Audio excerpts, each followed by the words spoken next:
Hi friends, இப்போ நம்ம சரடி காசை பார்க்குறோம். சரடி காசையில் வந்துட்டு கிறிஷ் இருந்துட்டு ஏமா தீபாவளிக்கு என் கூட இருமான்னு சொல்லிட்டு அடம்பிடிக்க உடனே நம்ம மகேஸ்வரி சொல்ல ஆரம்பிச்சிட்டாங்க. அவன் வைலண்ட்டாக மாறுறதும் மாறாமல் இருக்கிறதும் உன் கையில் மட்டும்தாம்மா இருக்குது. அவன் அரகண்ட்டாக வளரணும்னு நீ நினச்சின்னா நீ இது மாதிரி பண்ணு.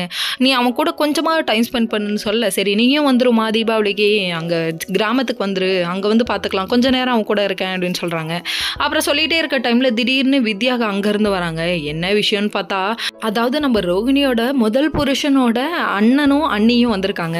அவங்க வந்து நான் கிறிஷை நல்லா பார்த்துக்காம உன்னை கொடுமைப்படுத்தினதுக்கு தான் எனக்கு குழந்தை இல்லைன்னு ஃபோன் பண்ணி ரொம்ப புலம்ப அழுக, உங்கள் உறவே வேணான்னு சொல்லி வந்துட்டேன்னு எடுத்தறிஞ்சு பேசிட்டாங்க நம்ம ரோஹிணி. ஒரு பக்கம் மாட்டிக்கோங்களேன்னு பயமாக இருக்குது. கடைசியில் பார்த்தா பட்டமுருங்க போய் அங்கே வித்யாவும் பட்டமுருகனும் அவங்கள்ட்ட மீட் பண்ணி பேசிகிட்டு இருக்காங்க. கடைசியில் அவங்கள்ட்ட ஃபோட்டோ காமிக்கிறாங்க பாருங்க, யாரோ இது நம்ம ரோஹிணியோட கல்யாண ஃபோட்டோவை. ஷாக் ஆகிட்டாங்க. அப்படியே தலை தெரிச்சு இங்கே ஒடியாந்து நீ மாட்ட போகிறேன்றாங்க. பல நாள் திருடன் ஒரு நாள் மாட்டுவான்னு தெரியுமா, அது இவ்வளோ சீக்கிரம் நீ மாட்டுவான்னு எதிர்பார்க்கலாமா? தலையும் புரியாமல் வாழும் புரியாமல் பேச, என்னடி இப்படி பேசுகிற சொல்லுடின்னு சொல்லி விஷயத்த கேட்க, அதாவது முத்துவோட காரை தான் புக் பண்ணியிருக்காங்க, 3 நாளைக்கு நீ மாட்ட போகிறமா அப்படின்றாங்க. நீ போதும்டி மாட்டி விடுறதுக்கே குறியா இருக்க போல, கூடையே சித்திரிய செவ்வாழை நல்லா பண்ணுறாடா அப்படிங்கிற மாதிரி ஆயிடுச்சு.